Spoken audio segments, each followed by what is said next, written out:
Selamat petang, salam sejahtera. Terima kasih karena bersama dengan saya di Nazlin Unity Channel. Saudara-saudara sekalian, ini satu pendedahan berita yang mengejutkan serta menyedihkan untuk Muhyiddin Yassin dan Hamzah Zainuddin. Dengan pendedahan terbaru ini, dijangkakan Muhyiddin dan Hamzah Zainuddin akan kini menjadi Perdana Menteri Tepi dan juga Ketua Pembangkang Tepi. Ini diarah kepada mereka, yaitu eloklah duduk diam-diam di tepi. Apa cerita? Ikuti terus ulasan sepenuhnya. Bila PAS sudah ada Ahmad Samsuri sebagai calon Perdana Menteri, maka Muhyiddin dan Hamzah eloklah duduk diam-diam di tepi. Dipetik daripada sabudin.com. Kemenangan bergaya PAS melalui calonnya, yaitu Ahmad Samsuri Mokhtar dalam PRK semalam, sebenarnya bukanlah sesuatu yang mengejutkan, malah sudah dijangka pun. Ini kerana Terengganu berdasarkan keputusan PRU 15 dan PRN lalu, jelas lagi terbukti memang merupakan kubu kuat PAS. PAS menyapu bersih semua 8 kerusi parlimen pada PRU 15 dan kemudian menyapu licin 32 kerusi Dewan Undangan Negeri pada PRN.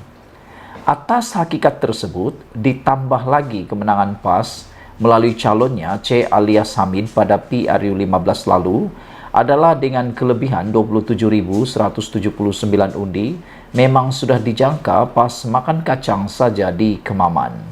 Dengan majoriti besar tersebut adalah disedari juga oleh sesiapa yang waras bahawa memang mustahil untuk Barisan Nasional boleh berjaya merampas kerusi parlimen tersebut. Cuma, ramai yang menjangkakan kemenangan PAS dengan meletakkan Menteri Besar Terengganu sebagai calon, majoriti yang mungkin dicapai sekitar 30,000 undi, lebih sedikit saja. Sedikit mengejutkan apabila majoriti yang dicapai oleh Ahmad Samsuri adalah sebanyak 37.220 undi, lebih 10.441 berbanding majoriti C alias pada PRU 15 lalu.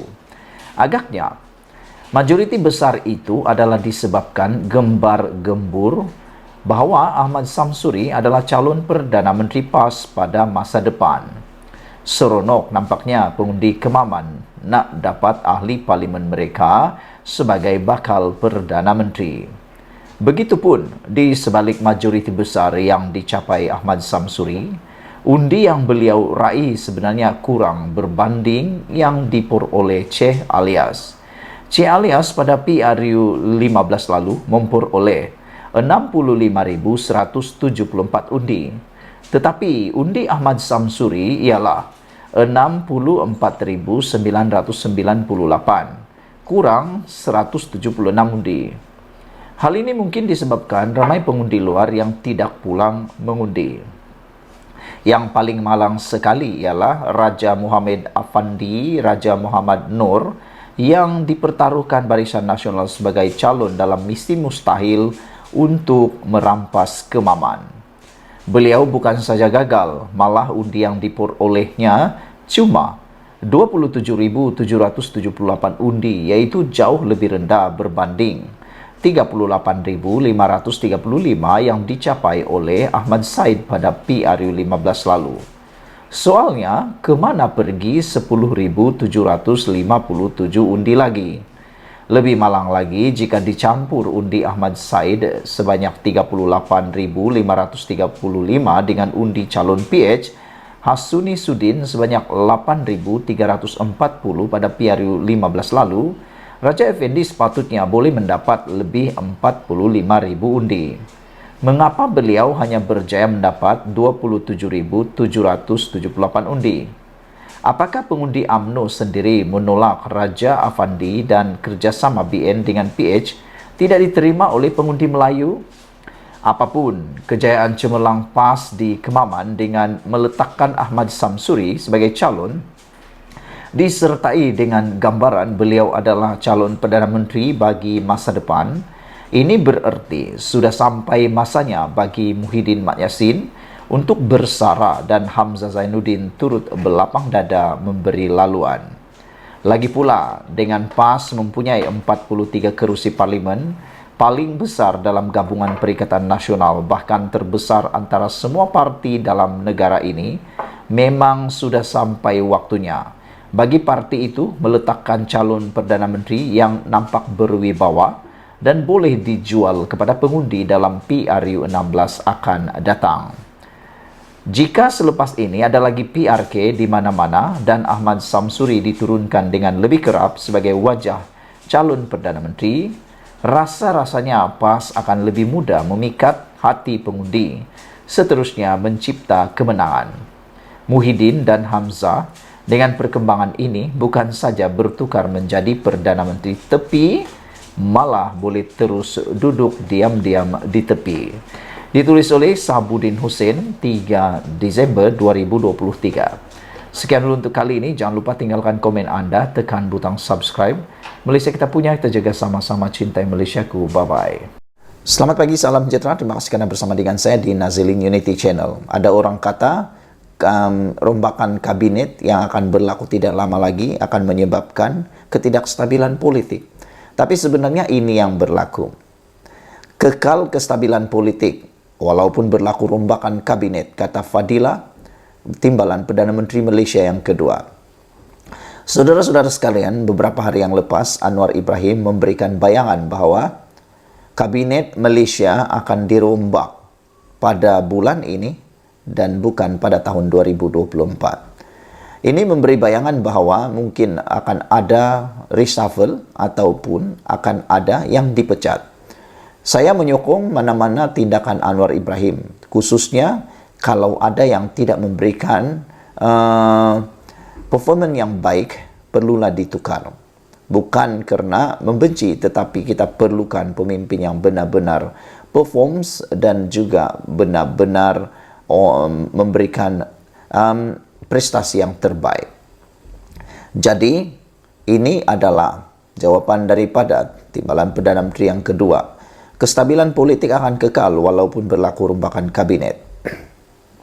Gabungan Parti Sarawak GPS teguh dengan pendirian dipersetujui pimpinan gabungan itu untuk memastikan kerajaan perpaduan kekal stabil meskipun rombakan kabinet berlaku dalam masa terdekat, kata beliau. Timbalan Perdana Menteri Datuk Seri Fadila Yusof berkata, negara memerlukan politik yang stabil untuk menggerakkan ekonomi. Inilah yang kita mahukan, bukan tebuk-tebuk atap, bukannya nak merampas kuasa, nak macam-macam lagi. Kestabilan politik itu terhasil akan menyebabkan ekonomi kita bergerak. Kalau nak juga kuasa, tunggulah PRU 16, itu kita restui. Beliau yang juga Ketua Whip GPS berkata, asas utama untuk menarik pelabur ke negara ini ialah kestabilan politik serta dasar yang dilaksanakan kerajaan. Apabila politik kita stabil, pelabur tentulah hendak melihat kepada dasar dan strategi yang diumumkan oleh kerajaan dalam konteks pelaburan dan perniagaan. Adakah ia mesra kepada pelabur atau tidak? Jadi perkara itu yang kita perlu beri perhatian, apatah lagi dalam keadaan kegawatan ekonomi global, kita memang memerlukan pelabur asing untuk masuk, kata beliau. Beliau berkata demikian ketika ditemui selepas program promosi kemahiran teknikal dan latihan vokasional Yayasan Kemajuan Insan Sarawak Yakin, Parlimen Petrajaya di sini hari ini. Fadila menegaskan GPS berpendirian untuk meletakkan kepentingan negara sebagai keutamaan sekiranya Perdana Menteri Datuk Seri Anwar Ibrahim melakukan rombakan kabinet. Apa yang kita perlu beri perhatian ialah mengembangkan ekonomi kerana jika ekonomi kita berkembang dan pendapatan kita bertambah, barulah kita dapat membantu rakyat. Kerana sekarang memang rakyat amat memerlukan bantuan. Pada masa sama, kita memerlukan sokongan rakyat untuk memastikan kerajaan perpaduan kekal stabil, kata beliau lagi. Ditanya mengenai kerombakan kabinet yang dijangka dilakukan dalam masa terdekat dan ia membabitkan menteri mewakili GPS, Fadila berkata itu hak prerogatif Anwar Ibrahim sebagai Perdana Menteri. Perdana Menteri pasti akan memilih menteri yang boleh menjalankan tugas dengan baik serta apa kementerian yang sesuai dengan kebolehan, kemahiran serta pengetahuan yang ada pada individu itu, kata beliau lagi. Saudara-saudara sekalian, inilah yang kita tunggu. Kata Anwar Ibrahim, politik Malaysia semakin stabil, kerajaan tumpu usaha pulih ekonomi.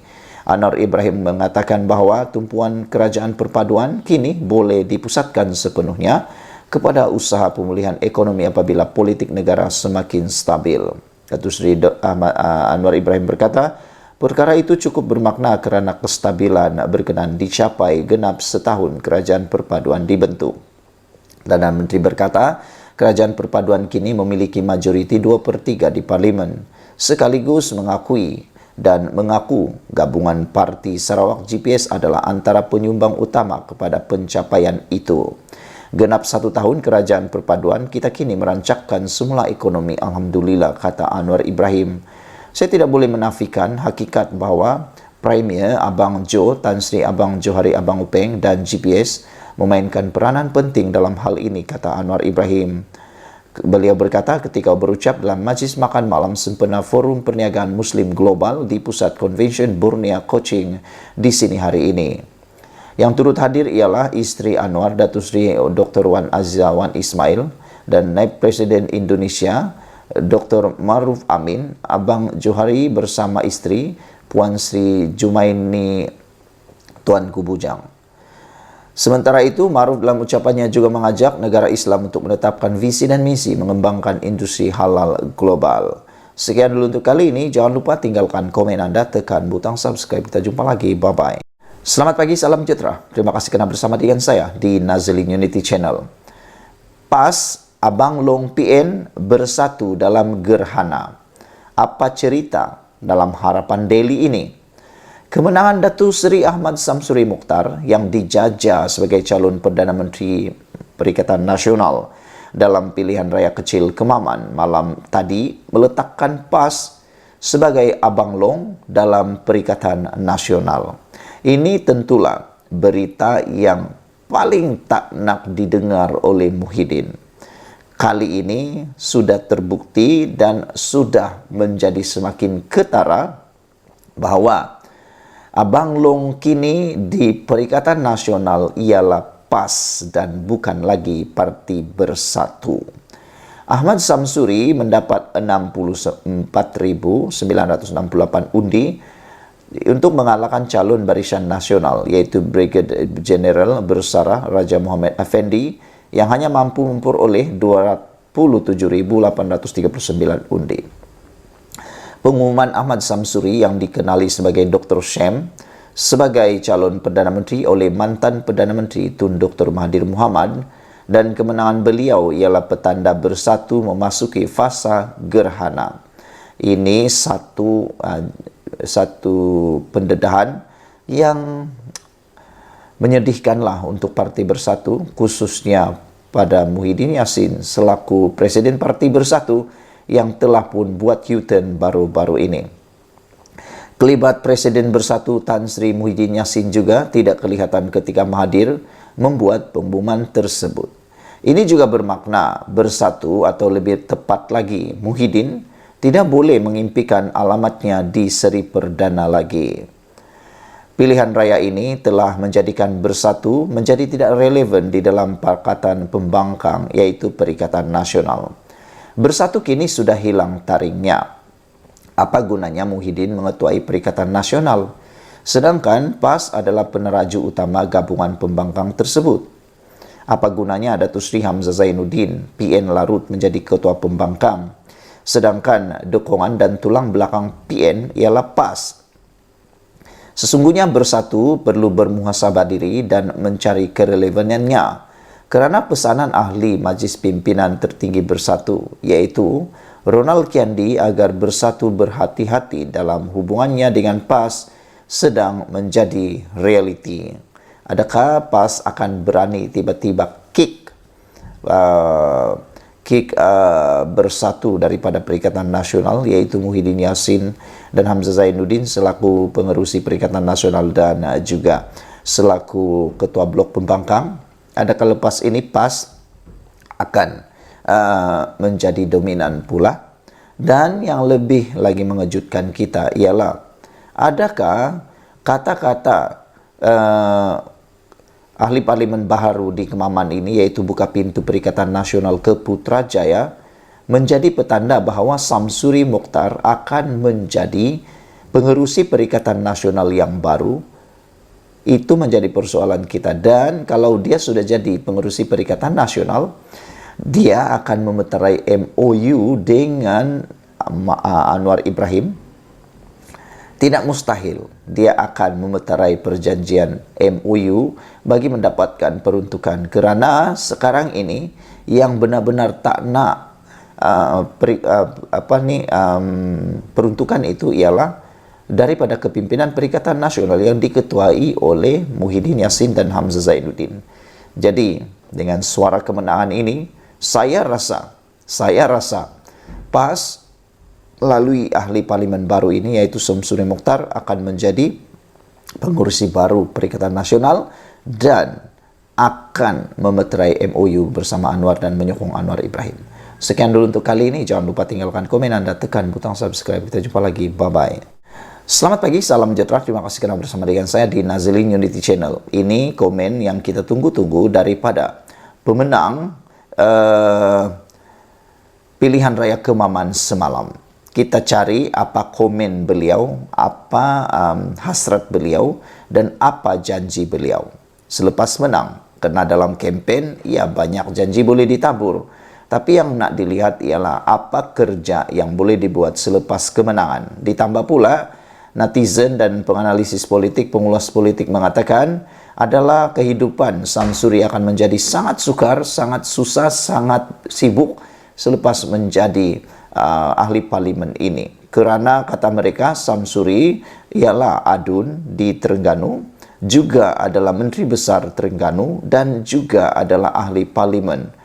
Jadi mereka kata akan banyak kalika Samsuri hadir di Dewan Parlimen mewakili rakyat Kemaman, kerana jadual beliau sebagai Menteri Besar adalah amat sibuk, dan ianya pasti melibatkan dua dewan, Dewan Rakyat dan Dewan Undangan Negeri.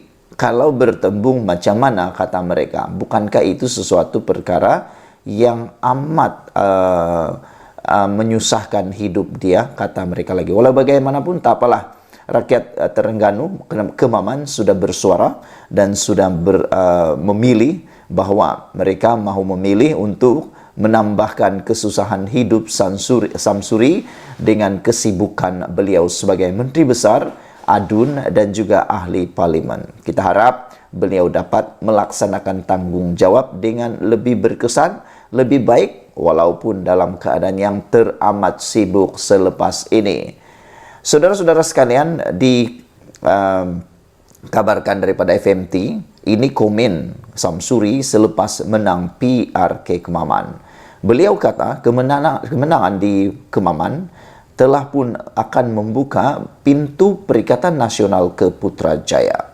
Ahmad Samsuri Mokhtar meraihkan usaha Perikatan Nasional mempertahankan Parlimen Kemaman pada pilihan raya kali ini. Calon PAS bagi PRK Parlimen Kemaman menyifatkan kemenangan besar parti itu pada pilihan raya kali ini akan membuka pintu untuk Perikatan Nasional ke Putrajaya. Kita pun tak tahu apa maksudnya mereka membuka pintu. Adakah mereka akan lebih berusaha untuk tebuk atap, merancang lebih teliti dan akan merancang tebuk atap dengan lebih sistematik? Tak tahu lagi. Tapi yang pastinya kalau melalui sokongan daripada ahli parlimen, amat sukar sebenarnya untuk mereka mencapai 112 sekurang-kurangnya, kerana pada waktu ini Perikatan Nasional hanya memiliki 69 sokongan ahli parlimen, dan mereka kena bekerja lebih keras kerana tempo pemerintahan yang di Pertuan Agong sekarang hanya tinggal bulan 12 ini. Pada bulan 1 nanti Agong akan berubah, dan kita tahu Agong pada waktu itu ialah yang di Pertuan Agong baru pada waktu itu ialah Sultan Johor. Dan Ketua Duli Yang Maha Mulia bakal diam di Pertuan Agong Malaysia pada bulan Februari atau Januari nanti ialah daripada Johor, yaitu Sultan Ibrahim, dan Baginda ialah telah memberikan amaran bahawa Baginda akan mengutamakan 30 juta rakyat Malaysia berbanding 222 ahli parlimen. Dan saya menjangkakan baginda tidak akan suka dengan aktiviti-aktiviti yang tidak beretika seperti itu, yaitu tebuk-tebuk atap. Jadi mungkin baginda akan bukan mungkin, dia akan lebih mengutamakan rakyat. Baginda akan lebih mengutamakan rakyat, dan ini akan menjadikan langkah tebuk atap, kalau ada, akan lebih sukar, kerana baginda tidak menghendaki kejadian-kejadian seperti itu.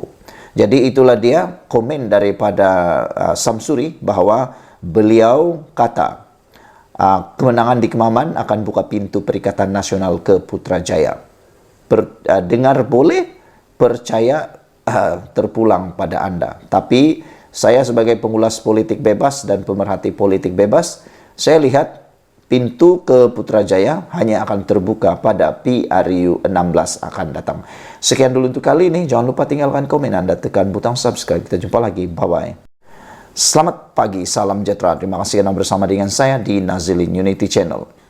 Beberapa jam selepas pilihan raya Kemaman diumumkan pemenangnya, yaitu Samsuri Mokhtar, dengan kemenangan lebih besar, majoriti lebih besar, akhirnya tampil Hadi Awang memberikan komen yang saya rasa amat luar biasa. Mengejutkan kita kerana komen daripada Hadi Awang ini adalah komen yang jarang-jarang kita dengar. Hadi Awang kata tanggungjawab lebih besar menanti Dr. Shem, kata Hadi Awang. Pada pilihan raya itu, dalam kempen pilihan raya tersebut, kita masih ingat dan jelas bahawa Perikatan Nasional menjanjikan Samsuri, Dr. Samsuri sebagai calon Perdana Menteri Perikatan Nasional. Sedangkan Mahathir juga berkata demikian. Beliau kata Samsuri pun mempunyai ciri dan layak menjadi Perdana Menteri. Termasuklah Muhyiddin mengakui bahawa beliau mungkin calon Perdana Menteri. Menjadi persoalan kita ialah sejauh mana janji dan juga persetujuan bahawa Samsuri boleh jadi Perdana Menteri akan dapat ditunaikan dalam PRU, ataupun kalau mereka berjaya menebuk atap. Kalau mereka berjaya menebuk atap dan Samsuri menjadi Perdana Menteri, makna kata PAS dan Bersatu akan mengalami satu lagi krisis baru, yaitu pemilihan siapa yang akan menjadi Perdana Menteri. Kerana kita ketahui, dalam Parti Bersatu pun ada beberapa pemimpin yang berpotensi dan mungkin mahu jadi Perdana Menteri sekali lagi. Yang tidak jauh daripada mulut kita ialah Muhyiddin Yassin, yang mungkin masih mempunyai keinginan menjadi Perdana Menteri. Dan tentulah dengan kemenangan daripada Samsuri ini, ia akan memberi ancaman kepada Muhyiddin untuk sekali lagi menjadi Perdana Menteri. Jadi, adakah ini akan menimbulkan pergeseran baru kepada Parti Bersatu dan juga PAS? Dan dilihat juga bahawa PAS sekarang ini lebih dominan, lebih berkuasa berbanding Bersatu. Kerana bilangan kerusi parlimen PAS dalam Perikatan Nasional makin banyak. Bersatu pula sudah kehilangan 4 kerusi menyokong 5 kerusi yang telah menyokong Anwar Ibrahim. Masalah dalaman dalam Parti Bersatu juga menghakis kuasa dalam Perikatan Nasional. Jadi, adakah tanggungjawab lebih besar menanti Dr. Shem yang dikatakan oleh Hadi Awang ini adalah petanda bahawa Hadi Awang benar-benar mahu menuntut supaya Dr. Shem ataupun Ahmad Samsuri ini boleh atau diangkat menjadi Perdana Menteri. Bagaimana dengan Hamzah Zainuddin, Muhyiddin Yassin, Azmin Ali Peja. Presiden PAS Tan Sri Abdul Hadi Awang menyifatkan kemenangan PAS pada pilihan raya kecil Kemaman dengan majoriti lebih besar menjadi isyarat jelas kepada penolakan rakyat, kata beliau, terhadap kerajaan perpaduan. Abdul Hadi turut mengingatkan calon mewakili PAS yang menang di Kemaman, iaitu Datuk Seri Dr. Ahmad Samsuri Mokhtar, bahawa tanggungjawab lebih besar menanti Menteri Besar Terengganu itu dengan kejayaan terbabit. Kata Hadi, alhamdulillah Terima kasih kepada semua pengundi dan kemenangan besar dalam PRK Kemaman. Tahniah kepada jentera pilihan raya yang bertugas dengan penuh kesungguhan bagi memastikan kemenangan terus berpihak pada PAS dan Perikatan Nasional, kata beliau. Kepada Dr. Samsuri, tanggungjawab lebih besar menanti, katanya melalui hantaran di Facebook. Sekian dulu untuk kali ini. Jangan lupa tinggalkan komen Anda, tekan butang subscribe. Kita jumpa lagi. Bye-bye. Selamat pagi, salam sejahtera. Terima kasih karena bersama dengan saya di Nazilin Unity Channel. Saudara-saudara sekalian, 12 jam ataupun 6 jam selepas PRK Kemaman ini tampil komen daripada calon yang kalah, yaitu calon Barisan Nasional, yaitu Jeneral Bersara Afendi. Disangka beliau akan merungut atau disangka beliau akan berkecil hati, namun demikian lain pula yang jadi. Calon Barisan Nasional kata, terima kasih kepada 27.778 pengundi yang pilih saya, kata Raja Muhammad Afandi. Jeneral Bersara Tan Sri Raja Muhammad Afandi Raja Muhammad Onor menzahirkan penghargaan kepada 27.778 pengundi yang memberikan sokongan dan kepercayaan kepadanya selaku calon Barisan Nasional BN pada pilihan raya kecil PRK Kemaman hari kemarin. Bekas Panglima Angkatan Tentera Malaysia ATM itu turut mengucapkan tahniah kepada juga Menteri Besar Terengganu Datuk Seri Dr. Ahmad Samsuri Mokhtar selaku calon PAS kerana berjaya mengekalkan penguasaan parti itu di kerusi Parlimen berkenan. Terima kasih juga kepada seluruh jentera UMNO, Barisan Nasional dan parti-parti komponen dalam Kerajaan Perpaduan di peringkat bahagian negeri dan seluruh negara yang bertungkus lemus membantu berkempen untuk saya, kata beliau lagi.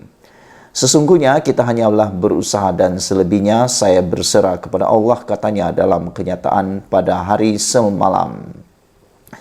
Terdahulu, Pegawai Pengurus Bahagian Pilihan Raya Kemaman, Ahmad Farhan Abdul Wahab mengumumkan Ahmad Samsuri memenangi Parlimen Kemaman sekaligus mempertahankan kerusi yang telah dimenangi parti itu pada pilihan raya umum ke-15 yang lalu. Ahmad Samsuri memenangi PRK itu dengan majoriti undi yang lebih tinggi sebelum ini, yaitu sebanyak 37.220 undi. Ia melebihi 10.041 undi berbanding penyandang sebelum ini, yaitu Ceh alias Hamid yang hanya memperoleh majoriti sebanyak 27.179 undi. Dalam PRK hari ini, Ahmad Samsuri mendapat 64.998 undi, manakala Raja Muhammad Effendi mendapat 27.778 undi. Dengan ini, sah bahawa rakyat Kemaman memang mahu supaya calon Perikatan Nasional menjadi pentadbir mereka di sana. Ini pula komen daripada Hadiah Wang. Sebelum itu, jangan lupa tinggalkan komen Anda, tekan butang subscribe. Kita jumpa lagi. Bye-bye. Selamat malam, salam sejahtera. Terima kasih karena bersama dengan saya di Nazilin Unity Channel. Saudara-saudara sekalian, pada petang tadi kita dikejutkan dengan kononnya dakwaan spekulasi mengatakan 10 ahli parlimen daripada Pakatan Harapan Barisan Nasional daripada kerajaan bakal menyokong Muhyiddin ataupun bakal menyokong Perikatan Nasional. Saya telah ulas sebentar tadi bahawa boleh dengar tapi jangan percaya, kerana amat-amat mustahil menunjukkan 10 orang itu nak pindah. Dulu 30, sekarang jadi 10 pula kan. Siapa orangnya? Ikuti terus ulasan kali ini. Tapi ini reaksi daripada kerajaan berkaitan dengan dakwaan 10 ahli parlimen itu menyokong Perikatan Nasional. Akhirnya, Menteri Komunikasi iaitu Fahmi Fadzil tampil menjawab, memberi reaksi berkaitan dengan dakwaan tersebut. Dakwaan pihak tertentu kononnya lebih ramai ahli parlimen dari kerajaan akan menyokong Perikatan Nasional PN hanyalah spekulasi semata-mata, kata Menteri Komunikasi dan Digital Fahmi Fadzil. Saya sudah memberikan hujah sepanjang tadi pagi Tapi kali ini secara sepintas lalu, ada 3 perkara yang menyebabkan perkara ini hanya satu spekulasi yang tidak akan bermakna apa-apa. Pertama, UMNO telah pun memberikan denda sebanyak 100 juta ringgit, kata Setiausaha Agungnya, kalau ada yang menyokong Perikatan Nasional. 100 juta ringgit kalau menyokong Perikatan Nasional, kata Setiausaha Agung UMNO. Itu pertama. Kedua, PKR juga telah menetapkan syarat siapa yang berpaling tada. Mungkin kalau saya tak silap dulu, Zuraida Kamarudin telah pun kena dengan 10 juta ringgit. Tak tahulah dalam pilihan raya baru-baru ini masih menggunakan cara atau sama atau tidak, tapi saya rasa masih menggunakan kaedah dan undang-undang yang sama, peraturan yang sama. 10 juta ringgit kalau berpaling tada. Selain daripada itu, yang ketiga adalah mustahil bahwa ahli parlimen daripada blok kerajaan untuk menyokong Perikatan Nasional kerana tidak ada apa-apa manfaat atau faedah mereka menyokong selain daripada tebuk atap. Nak tebuk atap itu satu perbuatan yang rakyat Malaysia tak sukai sebenarnya kerana mempengaruhi kestabilan rakyat Malaysia dan negara Malaysia. Jadi pada pendapat saya, setujulah saya bahawa menurut Fahmi Fadzil, ianya hanya spekulasi semata-mata. Beliau yang merupakan jurucakap Kerajaan Perpaduan meminta supaya ahli politik parti pembangkang berhenti mengeluarkan kenyataan yang mengelirukan masyarakat. Beliau berkata kenyataan terbaru oleh seorang ahli politik pembangkang bahawa 10 orang ahli parlimen blok kerajaan bakal beralih sokongan terhadap Perikatan Nasional untuk membentuk kerajaan baru bukanlah perkara yang menghairankan. Kalau kita lihat dari awal sampai sekarang, tiap-tiap bulan ada cerita baru, dan bagi saya ini adalah perkara yang sentiasa akan disebut-sebut, diulang-ulang. Biasalah kita sudah dengar cukup nombor lah, sudah datang mau menghadap, tingkar menghadaplah. Semua itu hanya ulangan dan ulangan dan ulangan dan ulangan dan ulangan. Kata Fahmi Fadzil, mungkin daripada pihak pembangkang kerana ada dalam kalangan mereka yang menyebut perkara itu adalah daripada parti berkenan. Dan mereka sekarang dalam keadaan panik, kata beliau lagi. Beliau berkata demikian kepada media ketika ditemui selepas menghadiri program World Quran Convention 2023 di sini hari ini. Sekian dulu untuk kali ini. Jangan lupa tinggalkan komen Anda, tekan butang subscribe. Kita jumpa lagi. Bye-bye. Selamat petang, salam sejahtera. Terima kasih kerana bersama dengan saya di Nazlin Unity Channel. Kita dikejutkan dengan satu tajuk di Malaysia kini apabila Sanusi dikatakan otak masuk air. Apa cerita? Sebelum kita teruskan, tekan butang subscribe untuk membantu mengembangkan channel ini, dan tentunya Anda terkejut apabila Sanusi dikatakan sebagai otaknya sudah masuk air. Kenapa Sanusi sehingga mendapat gelaran otak masuk air? Tapi sebelum saya bacakan laporan di Malaysia kini ini, kita mau ulas sedikit juga tentang pendedahan daripada Wisma Putra berkaitan dakwaan Sanusi. Kononnya ada wujud Little Napoleon di Wisma Putra.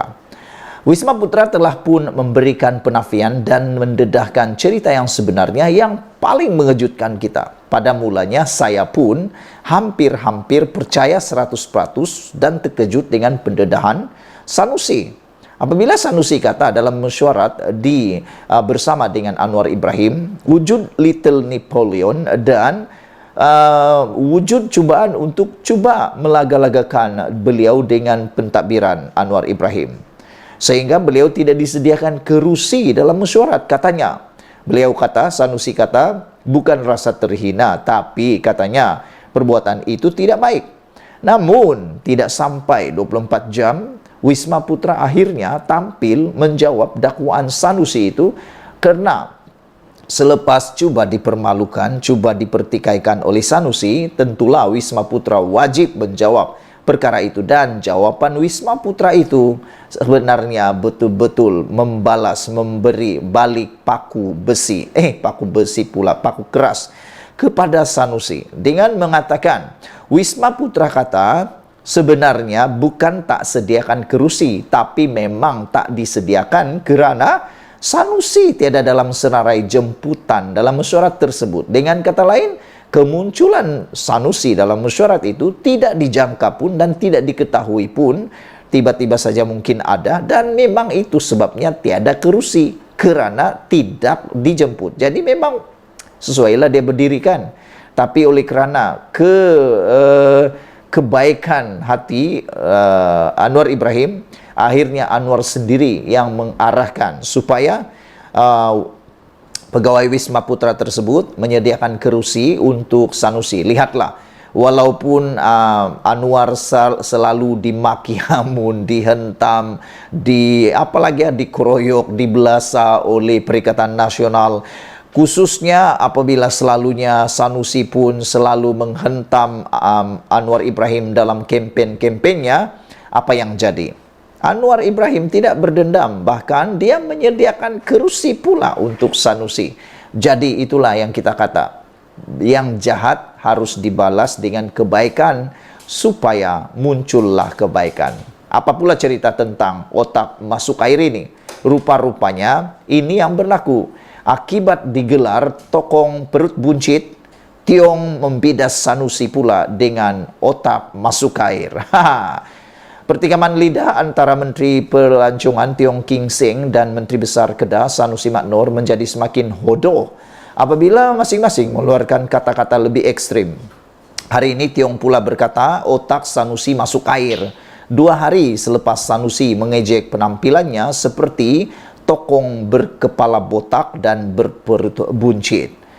Kata Tiong, dia punya otak masuk air ke apa? Tuhan pun kasih sama tuduh, kata beliau. Aduh, ini memang tak elok sangatlah kan.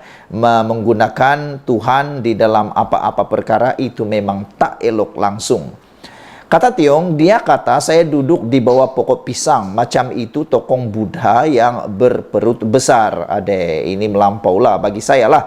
Kalau you atau kamu cerita sebegitu, you sudah menghina satu tokoh lagi, kata Tiong. Sanusi dalam sidang Dewan Undangan Negeri Kedah Rabu lalu menyelar Tiong dengan berkata dalam logat Kedah, oh, rupa-rupanya dalam Dewan Undangan Negeri Kedah Sanusi menyelar Tiong. Ini pada pendapat saya betul-betul tidak senonoh lah. Karena Dewan Undangan Negeri Kedah itu amat mulia, kenapa pula sanggup mengatakan begitu? Dalam sidang itu, dalam logat Kedah, Sanusi menyelar Tiong dengan mengatakan, muka dia kalau saya ajuk jadi macam tokong. Hat kepala botak tu, hat perut buncit tu.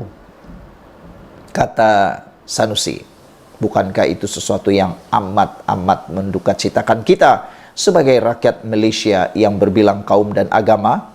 Dia berkata demikian ketika mengkritik Tiong yang menurutnya tidak memberikan sebarang pandangan ketika mesyuarat mereka dengan wakil kerajaan Thailand di Sadoa, selatan Thailand pada 27 November yang lepas. Menurut Sanusi yang juga dikenali dengan sikap beliau yang cakap lepasnya itu terkenal dengan cakap lepasnya itu turut mengejek Tiong dengan berkata, muka tak ada tarikan pelancongan langsung. Ya, ini body shaming. Dalam pengetahuan saya, tak tahulah kalau silap, body shaming ini satu juga perkara jenayah yang tak boleh dilakukan di Malaysia. Ianya boleh didakwa dengan perbuatan saman malu. Jadi tak tahulah adakah ini boleh dianggap body shaming atau tak. Bagaimanapun Sanusi juga membangkitkan jumlah kemasukan 4 juta rakyat Malaysia ke Thailand setahun, berbanding hanya 1.3 juta dari negara Gajah Putih itu dalam Dun Kedah. Berkaitan Langkawi, pusat pelancongan utama Kedah yang menjadi punca pertelingkahan kedua-dua mereka sebelum ini, Sanusi menuduh Tiong seperti hendak mensabotaj, tapi Menteri Pelancongan kita kempen macam sabotaj Langkawi, kata Sanusi. Di Langkawi tak boleh pakai seluar pendek lah, pelancong diganggu bla bla bla bla, katanya. Sementara itu Tiong dalam kenyataan bertulis dan videonya hari ini berkata, dia tidak tahu sama ada hendak ketawa atau menangis mendengar hujah Sanusi. Sanusi kena rasuk sampai tergamak mengeluarkan kenyataan sedemikian, kata Tiong. Inikah mentaliti dan sikap seorang menteri besar? Soalnya lagi. Tiong juga memulangkan paku buah besi dengan berkata, Sanusi tidak tahu protokol dalam mesyuarat bilateral apabila meminta nasi tambah ketika jamuan untuk pemimpin kedua-dua negara. Aduh, bila acara makan tengah hari rasmi, kata Tiong, you makan satu piring tak cukup, minta piring kedua. Saya sebagai menteri pun pelik, nampak menteri besar tidak tahu protokol, tak tahu menghormati, katanya. Berkaitan jumlah kemasukan pelancong antara Malaysia dan Thailand yang tidak setara, Tiong berkata Sanusi sebagai Menteri Besar Kedah turut mempunyai tanggungjawab. Kamu sendiri tidak boleh buat promosi juga. Kenapa kamu punya kesilapan? Semua tuduh orang punya silap, kata Tiong lagi. Nah, saudara-saudara sekalian, beberapa komen daripada netizen berkait isu ini.